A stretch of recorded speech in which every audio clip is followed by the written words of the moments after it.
fill in the blanks with correct articles and preposition। এই টপিকটা মাধ্যমিক 2026 পরীক্ষার সাজেশন। এছাড়াও তোমরা যারা ক্লাস 1, 2, 3, 4, 5, 6, 7, 8, 9, 10, 11, 12 ক্লাসে পড়ছো বা যারা বিভিন্ন রকম চাকরির পরীক্ষার প্রিপারেশন নিচ্ছ তাদের জন্য এই টপিকটা ভীষণ ইম্পর্টেন্ট টপিক। আজকে আলোচনা করছি 122 122। Swami Vivekananda's original name was Narendranath Datta. Swami বিবেকানন্দের প্রকৃত নাম নরেন্দ্রনাথ দত্ত, আমরা সকলে জানি। ভালো কথা। হি ওয়াজ বর্ন, তিনি জন্মগ্রহণ করেছিলেন ড্যাশ বিশ্বনাথ দত্তা অ্যান্ড ভুবনেশ্বরী দেবী। এখানেই এবার কি বসবে, আর্টিকেল বসবে সেটাই বসতে হবে। এখানে ছিল আমাদের, ভালো করে যদি শূন্যস্থানটা তোমরা পর্যবেক্ষণ করো তার দেখতে পাই বর্ন ড্যাশ। এরকম শূন্যস্থান কিন্তু আমরা কখনো করেছি যারা একটু বেশি পড়াশোনা করেছি তারা অবশ্যই করিনি একদম বলা ভুল, আমার এটা হয়নি বলা। তোমরা যারা একটু কনসাস ছাত্রছাত্রী তোমরা অবশ্যই পড়েছো, আর যারা পড়োনি তাদের জন্য তো আমি আছি, চাপের কি আছে। হি ওয়াজ বর্ন, সে জন্মগ্রহণ করেছিল dash Vishwanath Datta and Bhubaneswari Devi. Two, কেন? জন্মদাতার নামের আগে সবসময় টু বসে গো। জন্মদাতা কারা?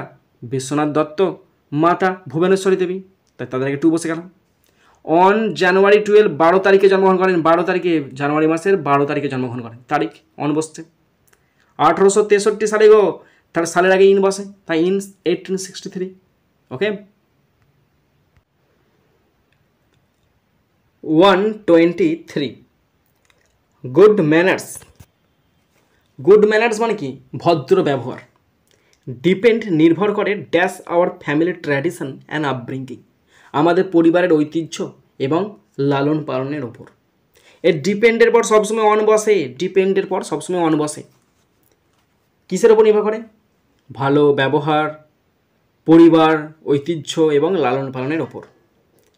Parents are to set an example. Parents are to set an example. এই যে আর টু সেট মানে উচিত বা কর্তব্য, পুরো মানেটা পরে পড়ছে। Parents are to set an example. এক্সাম্পলের আগে কেন অ্যান বসলো? ই আছে, ভয়েল, অ্যান বসে গেল। Set example for their children, এই যে আমি বলছিলাম না আর টু সেট, এখানে এই মানেটা বলতে হয় যে বাবা মার কর্তব্য হলো তাদের সন্তানদের জন্য একটি উদাহরণ সৃষ্টি করা। বাবা মার কর্তব্য কি? তাদের সন্তান সন্ততির জন্য একটা করে উদাহরণ সৃষ্টি করা।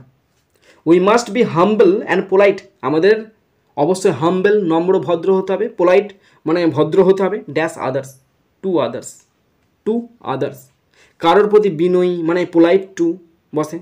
পোলাইট টু কেন বসে? কারোর প্রতি বিনয়ী প্রকাশ করতে পোলাইট টু বসে।